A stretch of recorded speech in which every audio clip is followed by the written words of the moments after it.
Thieves reportedly broke into Bani Vidyapati school in the Aramnagar area of the city.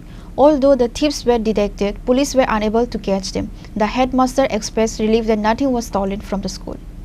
This incident, however, highlights a significant security vulnerability at the school and has raised concerns about the safety of other educational institutions in the area. আসলে গতকালকে যে ঘটনাটা ঘটেছে এর আগেও 7-8 বার চোরের দল স্কুলে হানা দিয়েছে এবং তারা বেশিরভাগই আসলে নেশার সাথে তারা যুক্ত। এটা পুলিশ প্রশাসন থেকে যেমন আমাকে জানানো হয়েছে, লোকাল যারা পাবলিক তারাও আমাকে জানিয়েছে। আমার কাছেও এরকম কিছু বিভিন্ন সার্কেল থেকে বার্তা এসছে। তো গতকালকে রাত্রে 12টা নাগাদ ওই চোর ঢুকেছে। চোর ঢুকে আমাদের যে কম্পিউটার রুম এটা ভেঙেছে, দরজা ভেঙে এখান থেকে 5টা ইউপিএস, দেন একটা ল্যাপটপ, দেন একটা ফ্যান, এরকম প্রায় 1 লক্ষ টাকার সামগ্রী তারা একেবারে গুছিয়ে নিয়েছিল, একটা প্যাকেটে করে গুছিয়ে নিয়েছিল। তারা শুধুমাত্র এগুলি নেবার প্রস্তুতি নিচ্ছিল।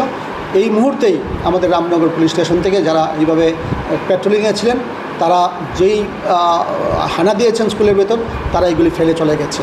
তো আমাকে সকালবেলা, তারা সমস্ত রাত্র ছিলেন, রামনগর পুলিশ থেকে সিকিউরিটি ছিলেন সমস্ত রাত্রে, সকালবেলা আমাকে জানিয়েছেন, আমিও চলে এসেছি তাড়াতাড়ি।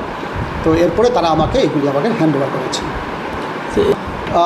সেটা আসলে তারা নেশার সাথে যুক্ত থাকার কারণে তারা এমন একটা অবস্থা যে দামি দামি জিনিস কিন্তু এর আগে একটাও টাচ করিনি।